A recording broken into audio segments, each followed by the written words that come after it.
Applications of Gauss's theorem. देखिए अभी हमने पिछले लेक्चर में गॉस थ्योरम पढ़ा था क्या है और गॉस थ्योरम की इंपॉर्टेंस क्या है। This theorem is used to calculate the electric field और to derive electric field for the different objects, charge objects अंदर। और क्या था गॉस थ्योरम? गॉस थ्योरम को हमने पढ़ा है phi is equal to E dot D S. What is this? This is electric flux. ये तो इलेक्ट्रिक फ्लक्स का फॉर्मूला हो गया। और गॉस ने क्या बताया? It should be equal to Q upon epsilon. What is charge? Q the total charge enclosed by the surface. Which surface? Gaussian surface. क्या होती है Gaussian surface? It is a real surface or imaginary? It is an imaginary surface whose shape and size is decided on the basis of the nature of the problem. किस तरह की shape की हमें लेनी है? तो इसमें there are three applications. All three applications are very important in this unit. And first application is to find electric field intensity due to a line charge. Line charge. अब लाइन चार्ज समझते होंगे क्या होगा। Line charge means कोई thin charge wire है और इसके ऊपर ये हमने चार्ज लिया, ये चार्ज है। Suppose this is a point P at distance R and what is our objective? We want to calculate electric field due to this wire. अभी तक हमारे पास जो फॉर्मूले थे इलेक्ट्रिक फील्ड, एक पॉइंट चार्ज का फॉर्मूला था, फिर मल्टीपल चार्जेस का फॉर्मूला था, सुपरपोजिशन प्रिंसिपल, फिर हम कंटीन्यूअस चार्ज डिस्ट्रीब्यूशन में लेते हैं। इस तरह की प्रॉब्लम को पहले भी हमने कंसीडर किया, उसका मेथड हमने बताया। लेकिन कौन सा मेथड है? Integration method. अगर उस इंटीग्रेशन मेथड से करेंगे तो इसका लेंदी सॉल्यूशन होगा, बहुत लेंदी बनेगा। और इसी को हम 2 या 3 स्टेप में बहुत आसानी से सॉल्व कर सकते हैं with the help of the Gauss theorem. तो हमारे सिलेबस में जो उसका डेरिवेशन है वो किसके पॉइंट से ले रहे हैं? गॉस थ्योरम के एप्लीकेशन के फॉर्म में ले रहे हैं। तो सबसे पहले क्या करेंगे? लेट अस कंसीडर, क्या कंसीडर करेंगे? Line charge of linear charge density lambda. What is a linear charge density lambda? Lambda is the linear charge density and that is uniformly distributed. Now there are 3 steps to calculate electric field. We have to go 3 steps. Step number 1, to find the Gaussian surface, number 1. Number 2, to find electric flux through that surface. And third and final step is to apply Gauss theorem and finally you will get the result. चलिए पहले step से start करते हैं। ये तो problem हो गई, problem हमें समझ आ गई। ये कोई लाइन चार्ज है, थिन चार्ज वायर है, फाइनाइटली लॉन्ग और वेरी लॉन्ग, और इससे r डिस्टेंस पर पॉइंट P लाई करता है। What is our requirement? To find electric field at this point P at distance r।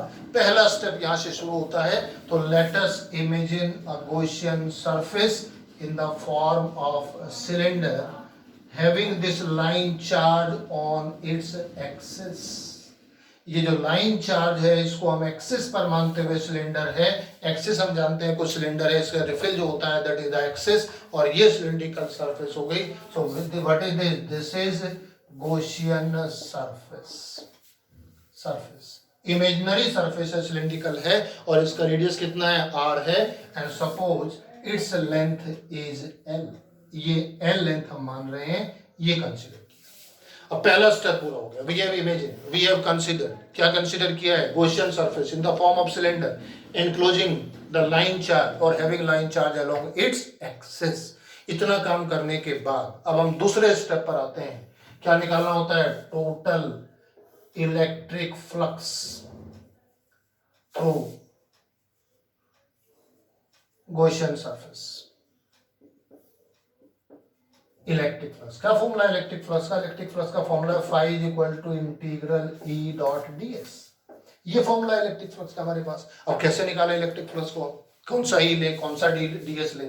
Cylindrical surface कितने surfaces से मिलकर बनी होती है? देखिए टॉप फेस बनेगा, बॉटम फेस बनेगा, सिलिंड्रिकल बनेगा। तो टॉप सरफेस लेंगे, बॉटम लेंगे और सिलिंड्रिकल लेंगे, तीनों का अलग अलग लेंगे। So what can we do? Let us consider a small element over here, ds vector number 1, another element, this is ds vector, suppose this is 2, and another element, this is ds vector, that is equal to element number 3. So how many elements we have considered of equal area? ds and ds, but is small elements having area ds.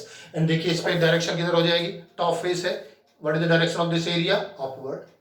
direction of this area? downward. and direction of this cylindrical ds. हम यहाँ भी ले सकते हैं, we can assume at this point also. इस point पे लेंगे तो इधर हो जाएगी, अगर यहाँ लेंगे तो इधर हो जाएगी, इस वाले पॉइंट पे लेंगे in this direction, इस वाले पॉइंट पे लेंगे in this direction. Anywhere we can consider. So there are 3 faces, top face, bottom face and cylindrical surface. तीनों का contribution flux में होगा. Let's try to find first what is the direction of electric field, क्या पढ़ा electric field, away from positive charge, ये positive charge है तो इस पॉइंट पे किधर होगा, अवे होगा, positive charge in this direction away from positive charge, and here also away from positive charge. Here theta is equal to 0, here theta is equal to 90, theta the angle between area vector and electric field, and here theta is equal to 90 degree. So how many surfaces are there?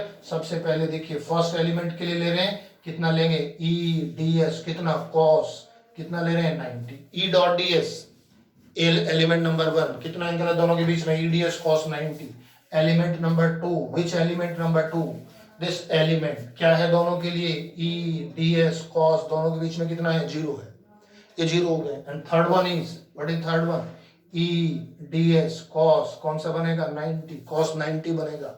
तीन surfaces बन रही हैं यहाँ पर, element number 1, element 2 and element 3, cos 90 0, cos 90 0, यहाँ क्या बचेगा, E integral ds, and what is this ds, ds is the small element of the cylindrical surface. What is the total area of the cylindrical surface? As we all know, it must be 2 pi r l, equation number first. बताइए यहाँ तक समझ आया कि नहीं। तो ये second step था।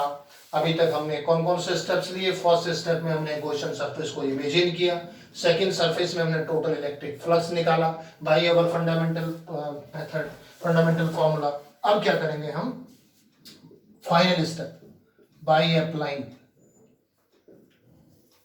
Gauss's theorem, गॉस थ्योरम को अप्लाई कर देते हैं। क्या फॉर्मूला है, phi is equal to q upon epsilon naught, phi की वैल्यू रख दीजिए 2 pi rl is equal to q upon epsilon naught, and what is E, 1 upon 2 pi epsilon naught r or lambda by l. What is this, not lambda by, q by l.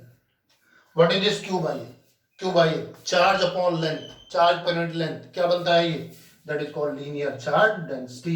So 1 upon 2 pi epsilon naught and this is lambda upon r, this is the form. It is the required derivation, third and final step. This is the magnitude and direction. If lambda is positive, lambda is greater than 0, that is positive, तो direction किधर हो जाएगी, away, and if lambda is less than 0, that is negative, then it will be towards. What will you write about the vector form of this formula? In vector form how can we write? अगर इसको vector form में हम लिखें तो देखिए कैसे लिखा जाएगा, इसी फॉर्मूले को हम वेक्टर फॉर्म में लिख रहे हैं, vector E is equal to 2 pi epsilon naught r and this is r cap.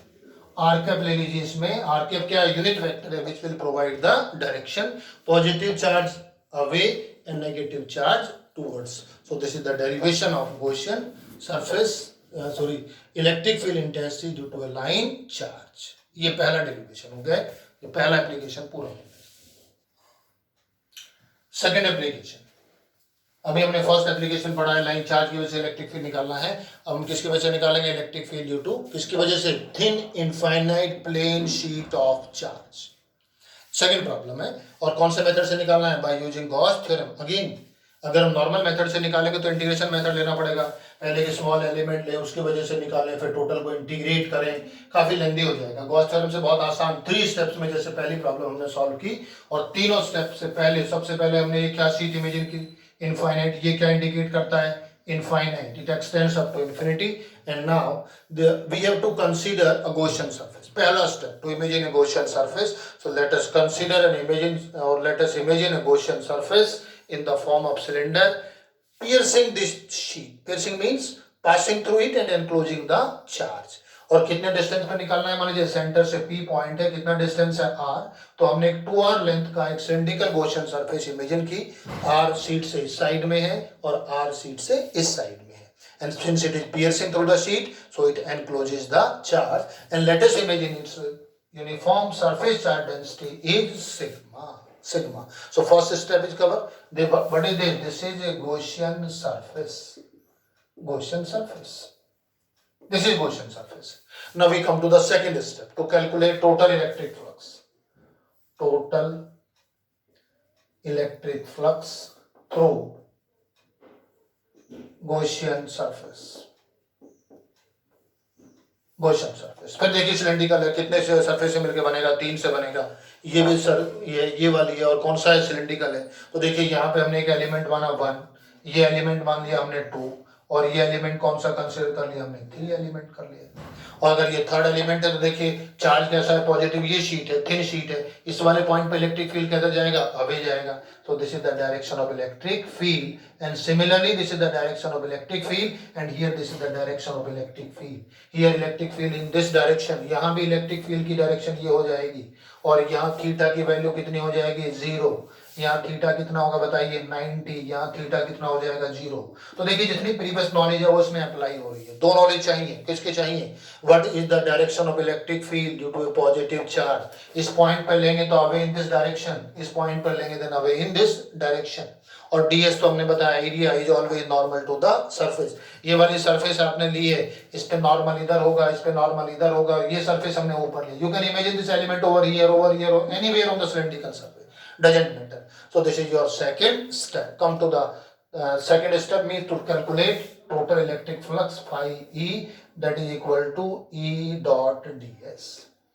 E dot ds. How many elements we have to consider? 3 elements. First element कौन से वाला लेंगे, पहले वाले एलिमेंट में कौन से वाला, number 1 element is this one and what is this, let's write in this way E ds element number 1 cos 0 for this element. E and ds angle theta कितना है 0, E ds cos थीटा 0 हो गया।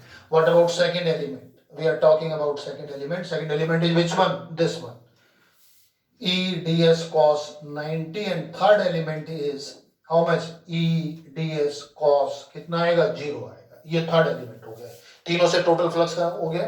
अब बताइए पहले में कितना हो जाएगा, E integral ds which element first, second में कितना हो गया 0, थर्ड में कितना हो गया ds, कौन सा एलिमेंट हो गया, थर्ड एलिमेंट हो गया, ये थर्ड हो गया, ये फर्स्ट एलिमेंट हो गया।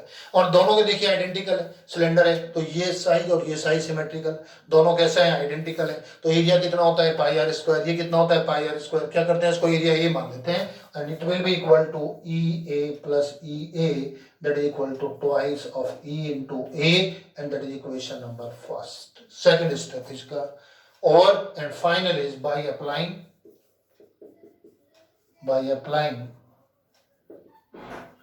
Gauss theorem। क्या होना चाहिए, फाई किसके इक्वल होना चाहिए, Q upon epsilon not, that is Q upon epsilon not कितना है इसमें बच्चों, और twice E into A is equal to Q epsilon not is equal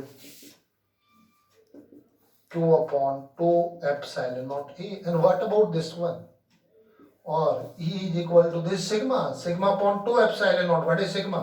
Sigma is surface charge density, charge divided by area, charge upon area, that is equal to surface charge density. It is the value of sigma upon 2 epsilon naught in vector form,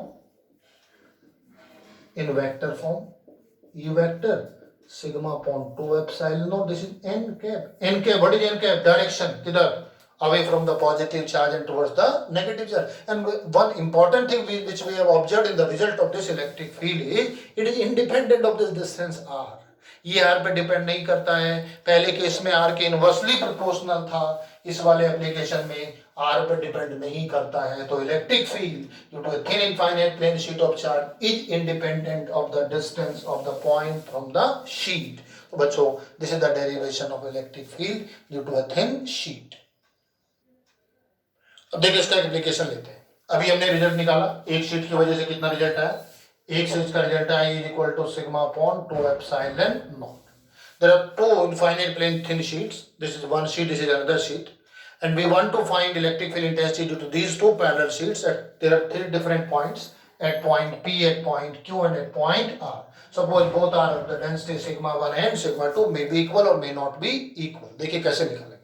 सबसे पहले first की वजह से निकालिए, बताइए कितना हो जाएगा, E1 हो जाएगा, किधर होगा अभी होगा, और ये भी पॉजिटिव है, इसके रिस्पेक्ट में ये पॉइंट पे किधर जाएगा अभी इन this direction. So electric field दोनों की वजह से किधर हो जाएगा, इन the same direction. What about this one, this is E1 vector and E2 vector, again both are in same direction, positive is second away, first positive है away। what about this one, first positive away in this direction E1, second positive in this direction, that is equal to E2। apply the rule of vectors, बताइए कितना आएगा EP, दोनों same direction में है तो E1 plus E2 sigma 1 plus sigma 2 upon 2 epsilon naught is equal to sigma upon epsilon naught if sigma 1 equal to sigma 2 is equal to sigma. What about here?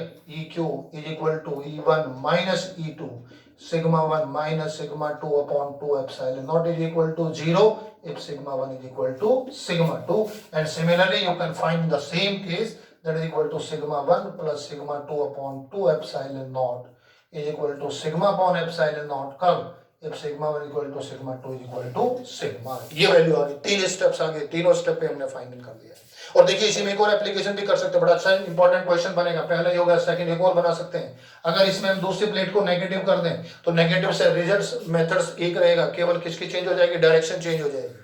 अगर यहाँ positive लेंगे तो positive से away, negative के towards. तो ऐसे case में यहाँ इलेक्ट्रिक फील्ड क्या होगा, चलो एक निकाल के बता देते हैं। अगर ये नेगेटिव हो जाए तो नेगेटिव के केस में पहले से पॉजिटिव से अवे और नेगेटिव के टुवर्ड्स, तो ये दोनों डायरेक्शन कैसे आ जाएंगी, सेम आ जाएंगी। ऐसे ये दोनों अपोजिट होंगी और ये दोनों भी कैसी होंगी, अपोजिट होंगी, और यहाँ दोनों की डायरेक्शन सेम होगी। यहाँ इलेक्ट्रिक फील्ड 0, यहाँ इलेक्ट्रिक फील्ड 0, यहाँ दोनों को ऐड कर देंगे and then it will be sigma upon epsilon naught. This is the electric field due to two parallel plates.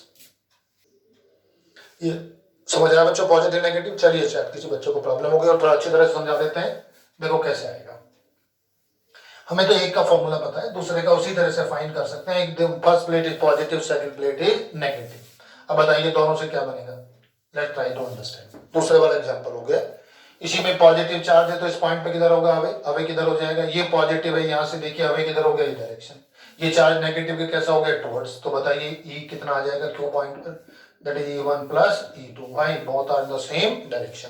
पहली शीट की वजह से बताइए अभी कितना रिजल्ट डेराइव किया, ये किया। दूसरे की वजह से कितना डेराइव किया, ये किया।